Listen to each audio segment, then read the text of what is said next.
Welcome to this explainer. Look, we've all felt that sudden, stomach-dropping panic of checking a passport right before a big trip, only to realize, yep, it's expired. I know, dealing with government paperwork can feel totally overwhelming, but today, we're going to transform that dread into pure empowerment. We're breaking down the exact steps, costs, and timelines of the U.S. passport renewal process so you can tackle it with absolute confidence. Let's get right into it. Here's our roadmap for today. We'll start with the renewal advantage, then look at whether you're actually eligible. After that, we'll weigh online versus mail options, break down the specific application steps and costs, and wrap up with timelines and tracking. So, if you're looking at your passport right now, maybe cringing just a little at that 10-year-old photo, and feeling that familiar knot of anxiety about an impending expiration date, well, I actually have some incredibly good news for you. The renewal process? It's literally designed to be significantly smoother than your very first application as long as you follow a few very specific rules. Let's kick things off with Section 1, the renewal advantage. There's really a night and day difference between getting a brand new passport and just renewing your old one. Think about it. A new passport requires Form DS-11. That means you're forced to book an in-person visit at a facility, wait in line, and fork over a mandatory $35 fee. But if you renew using Form DS-82, you completely skip the headache of that appointment. You don't even have to leave your house. Plus, you avoid that extra $35 fee entirely. It is a massive win for both your schedule and your wallet. But hold on. Before we celebrate, we need to cover Section 2. Are you eligible? To actually use the streamlined DS-82 process, your old passport has to pass a sort of eligibility test. First off, it must have been issued for a full 10 years. It also needs to be safely in your hands right now. So no, it can't have been reported lost or stolen. Next up, it has to be undamaged. And look, normal wear and tear like a slightly bent cover from all your travels is totally fine. But if it accidentally went through the spin cycle in your washing machine or it's missing pages, yeah, you'll unfortunately have to start over in person. Finally, it must have been issued when you were 16 or older and issued less than 15 years ago. If you check all those boxes, you are golden. Okay, so you passed the test.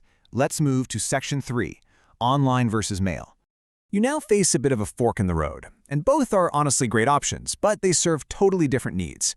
The online renewal is obviously super convenient, but it comes with some pretty strict rules. You've got to be 25 or older, you cannot be traveling internationally for at least 6 weeks, no name changes are allowed, and you can only get standard processing. No rushing it, period. On the flip side, the mail option gives you a lot more breathing room. By mailing in your Form DS-82, you can actually legally change your name by including the right documents. And most importantly, you can pay extra for expedited processing if you're in a hurry. Let's break down exactly what this looks like in Section 4, application steps and costs. Figuring out your budget here is incredibly straightforward. A standard passport book is going to run you exactly $130. If you just want a passport card, it's $30. Want the whole shebang, book and card?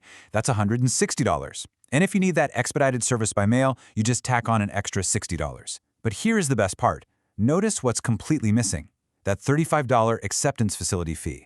Because you're using the DS-82 renewal process, you don't pay a single cent for that.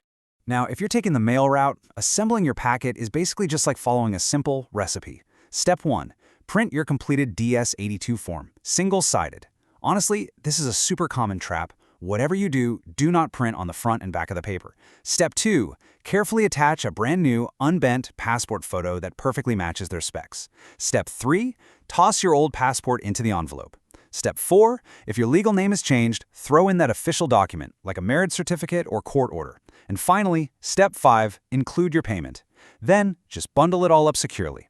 Okay, listen up because this is a critical warning you really need to remember. When you go to ship this super important package, absolutely do not use UPS, FedEx, or DHL.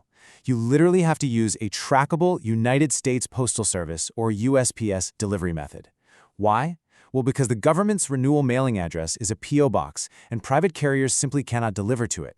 Using a trackable USPS method makes sure your private documents arrive safely, and it gives you legal proof of delivery.